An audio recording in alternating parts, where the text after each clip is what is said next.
एक जो साधना जगत में सबसे बड़ा विषय है, जो जिज्ञासा का केंद्र भी है कहीं ना कहीं बहुत सारे लोगों के अंदर, कि हम अपने पिछले जीवन को जान सकते हैं क्या? क्या पिछले जीवन को जानना संभव है? तो ऐसे कई सारे उपाय हैं जिनके माध्यम से आप पिछले जीवन को जान सकते हैं। परंतु आज का जो ये विषय है ये बिल्कुल अलग तरीके का विषय है कि क्या कोई ऐसी साधना, योग, पद्धति, आराधना, उपासना कुछ ऐसा है कि जिसके माध्यम से हम अपने अगले जीवन में अपने इन जीवन की यानी इस जीवन की स्मृति को प्राप्त कर सकें, यानी हमें अगले जीवन में अपनी इस जीवन की सारी संपूर्ण घटनाएं, सारी बातें, सारी सिद्धियां, सारा वृतांत, जीवन की एक एक घटना हमें अपने आप से पता लग जाए। क्या ऐसा संभव है? बिल्कुल ऐसा संभव है। और एक तो ये है कि अगले जीवन में आपको अपने इस जीवन की संपूर्ण स्मृतियाँ प्राप्त हो जाएंगी, यानी इस जीवन में घटित होने वाली जो संपूर्ण घटनाएं हैं वो आपको प्राप्त हो जाएंगी। आपको स्वतः से ही इस जीवन के सारे वृतांत याद आ जाएंगे, और इस जीवन में जो भी आपने सिद्धियां प्राप्त की हैं, जो भी आपने चीज़ें जानी हैं, जो भी आपने साधनाएं की हैं, वो भी आपको स्वतः से ही ज्ञात हो जाएगा। और इसमें सबसे बड़ी बात ये भी है कि इसके साथ साथ क्या है कि आपको पिछले जीवन की भी कई स्मृतियाँ याद आ जाएंगी। तो आज के इस वीडियो में हम यही बताने वाले हैं। तो सबसे पहले हम अपना अनुभव आपको बताएंगे कि हमने जब इस चीज़ को किया तो क्या अनुभव रहा। हालांकि हमने अब तक वो साधना उस तरीके से नहीं की है, जैसे साधना का एक मंत्र जाप होता है, एक समय काल होता है, एक जाप की काउंटिंग होती है, तब जाके आप वो चीज़ कर पाते हैं। तो हमने जितना जाप या जितनी क्रिया या जितने पाठ, क्योंकि यहाँ मैं आपको पाठ बताने वाला हूँ, जैसे दुर्गा सप्तशती के पाठ होते हैं, 108 पाठ के विषय में हमने बताया, ऐसे ही यहाँ पे पाठ करने हैं, मंत्र नहीं है। यहाँ पे सिर्फ पाठ करना है आपको। श्लोक हैं, संस्कृत श्लोक हैं, 700 के आसपास लगभग श्लोक हैं इसमें, और इसका पाठ आपने करना है। तो जितना जाप या जितना पाठ आपको उस चीज़ के लिए करना होता है जिससे कि आप अगले जीवन में अपने इस जीवन की स्मृति को प्राप्त कर सकें, वो हमने नहीं किया।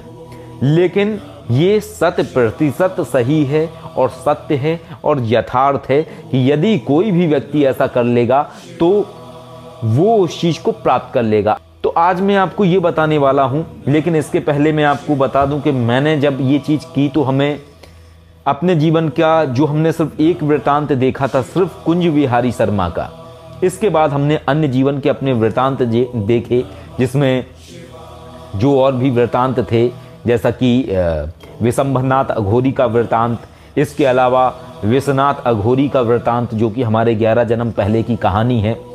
ये सारे वृतांत हमने जब उस चीज़ को किया तो उसके बाद हम उसके समक्ष पहुंच सके या उसको जान सके। तो आज मैं आपको यही बताने वाला हूं। हालांकि अन्य कुछ जीवन के वृतांत हमें इसके पहले ज्ञात हो गए थे, लेकिन हमारे जीवन के जो महत्वपूर्ण वृतांत हैं वो हमें इस चीज़ को करने के बाद ही ज्ञात हुए। तो जैसा कि आज आप थंबनेल देख रहे होंगे, तो श्री कृष्ण भगवान का हमने फोटो लगाया हुआ है। तो ये उपाय भी श्री कृष्ण भगवान का ही है, यानी श्रीमद् भागवत गीता से जुड़ा हुआ। अब सुनने में शायद कुछ लोगों को लगे ये तो बहुत आसान सी चीज़ है, ये तो बहुत सहज सी चीज़ है, ये तो हम जानते हैं, लेकिन आप जानते नहीं हैं। नवाण मंत्र भी बहुत पहले से था, ओम ऐं ह्रीं क्लीं चामुंडा विच्चे बहुत पहले से था, लेकिन ना ही लोगों के थर्ड आई खुल रहे थे, ना ही लोगों ने कभी वो एक्सपीरियंस अनुभव किया अपनी ज़िंदगी में जो वो कर सकते थे।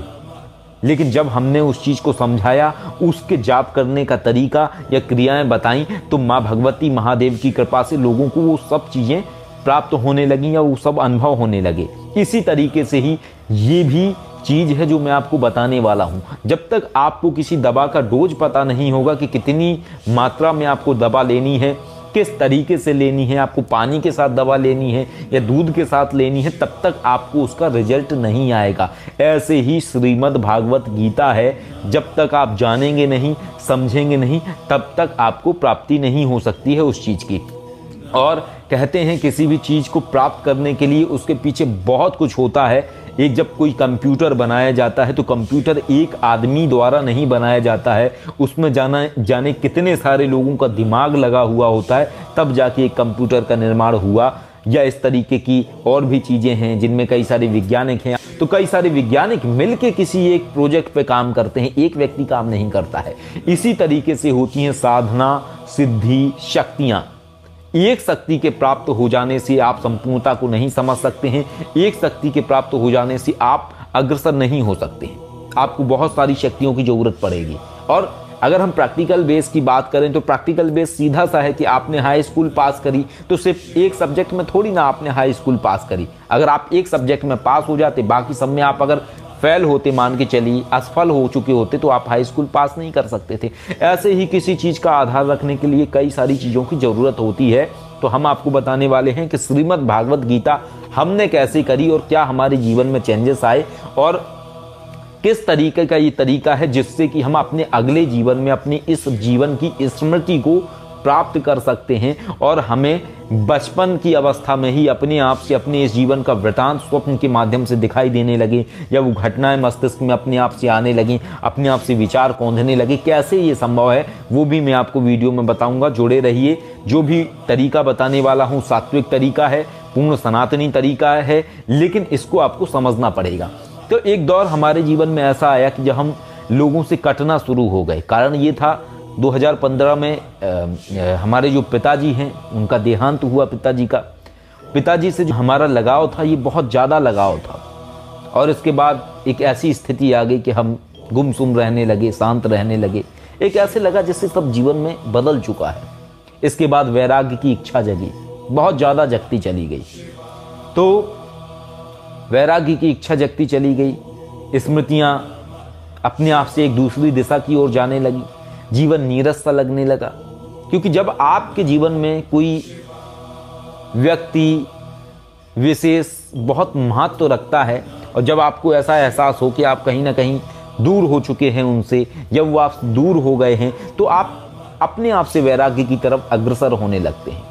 मन में विचार आया, दिल्ली के ही रेलवे स्टेशन काले खां जो है वहाँ पे मैं खड़ा हुआ था। गीता गोरखपुर प्रेस का वो बुक स्टॉल लगा होता है जो ट्रेन की उधर रेलवे स्टेशन पे, वहाँ से हमने एक श्रीमद् भागवत गीता खरीदी जो छोटे साइज की आती है, वो खरीदी गीता गोरखपुर प्रेस वाली, और उसको लाने के बाद हमने उसका पाठ शुरू कर दिया। अब हमारा नित्य का नियम बन गया था कि हम वो पाठ करना प्रारंभ कर दिया। संस्कृत श्लोक पढ़ते, हिंदी अनुवाद पढ़ते, संस्कृत श्लोक पढ़ते, हिंदी अनुवाद पढ़ते, ये करते चले गए। इसके बाद कुछ विचित्र से चमत्कार जीवन में होने लगे। ऐसा लगा जैसे जीवन में कुछ अद्भुत घटनाएं घटित हो रही हैं। कई बार कुछ अजीब से संकेत भी प्राप्त हुए। उस समय हम दिल्ली के पालम में रहा करते थे, तो वो सब वृतांत आप लोगों को कई वीडियो में पता भी होगा। ये इसलिए बता रहे हैं ताकि आपको पता लगे कि हमने उसको किया है। ऐसा नहीं है कि बिना करे हम बता रहे हैं, लेकिन उसको आदमी करता है जब तो वैराग्य की तरफ अग्रसर होता है। इस चीज़ को आपको नोट करना पड़ेगा। श्रीमद् भागवत गीता व्यक्ति को वैराग्य की तरफ अग्रसर करती है, जीवन के यथार्थ का बोध कराती है, उसकी जो आसक्ति है आसक्ति को तोड़ देती है। इंसान यथार्थ का बोध करने लगता है। वही उपदेश जो उपदेश अर्जुन को श्री कृष्ण भगवान ने दिए, वो उपदेश इसलिए दिए गए थे ताकि श्री कृष्ण भगवान के उपदेश से अर्जुन जो अपने पुत्र के शोक में थे उनकी तंद्रा टूटे, उन्हें यथार्थ का बोझ हो जाए कि जीवन का सत्य क्या है। ना आत्मा पैदा होती है, ना आत्मा मरती है, ना आत्मा को कोई मार सकता है।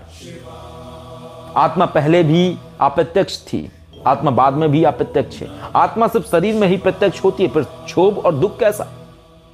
जब इस तरीके का श्रीमद् भागवत गीता का हमने अध्ययन करना शुरू किया तो चेतना आने लगी। ऐसा अनुभव होने लगा कि मैं दुखी क्यों हूं, पिताजी तो मेरे आसपास है। मैं उस चीज को अनुभव करने लगा। इसके साथ साथ जीवन में बहुत कुछ चमत्कार होने लगे। अब उस समय की बात है 2015 की आसपास की, तो उस समय हम पालम में ही थे और पहले पालम कॉलोनी में थे, वहां से फिर हम शिफ्ट होके मंगलापुरी में आ गए थे। पालम के पास मंगलापुरी है, वहाँ पे हम अपना रहने लगे।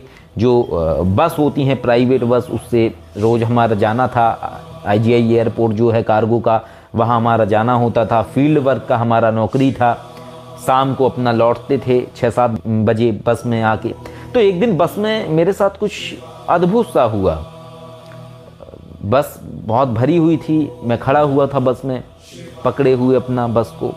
तो एकदम से विचार आए कुछ अजीब से। हालांकि मुझे अभी स्पष्ट याद नहीं है कि क्या है, और कुछ विचित्र सी घटनाएं मुझे दिखाई दी।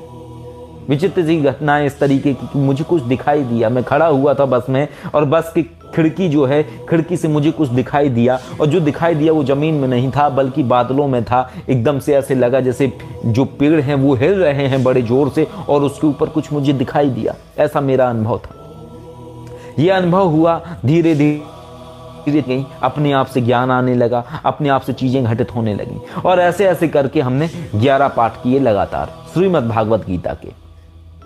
धीरे धीरे मन एक अलग ही दिशा में जाने लगा। अब ऐसा हो गया कि कई बार जैसे कभी ट्रेवल करते थे, बस यात्रा करते थे, या कहीं जाना होता था ट्रेन से, या कहीं दिल्ली से ही हम झांसी कभी गए, तो श्रीमद् भागवत गीता हमारे पास में होता था, बैग में डला हुआ होता था, बैग में रखा होता था। ट्रेन में हम अपना बैठ गए, हमने श्रीमद् भागवत गीता खोला, अपना पहले अध्याय से पढ़ना प्रारंभ किया।